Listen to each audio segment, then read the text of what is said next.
Welcome to our channel. Today we how to transfer lead capture UX into HubSpot with Webflow, complete guide step by step clearly. Start by logging into your Webflow account. Open the project where your lead capture form is designed. Ensure your lead capture form is fully set up with necessary fields like name and email. Next, log into your HubSpot account. Navigate to the Forms section in HubSpot. Create a new form or use an existing one that matches your Webflow design. Make sure to note the HubSpot form ID, as you'll need it for integration. Return to your Webflow project. Click on the lead capture form to select it. In the Settings panel on the right, look for the Form Settings option. Here, choose to send form submissions to an external URL. Enter the HubSpot API endpoint for form submissions.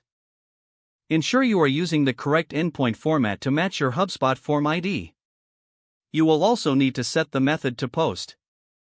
Assign the appropriate field names for each input in your Webflow form.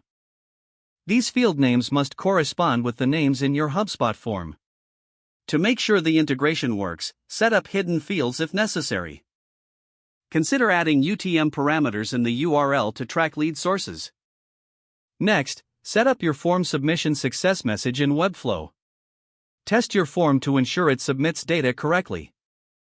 Open a new tab and log into HubSpot again. After submission, navigate to the Forms section to check if the lead data appears. If there are any discrepancies, troubleshoot the field names and API endpoint. Once everything is confirmed working, you can refine your form design in Webflow for better user experience. Make sure to monitor your leads in HubSpot regularly to analyze performance.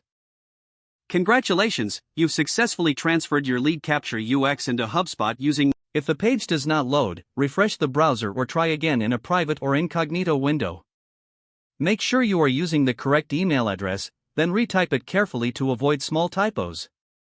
Don't forget to like this video and subscribe to our channel for more step-by-step tech guides.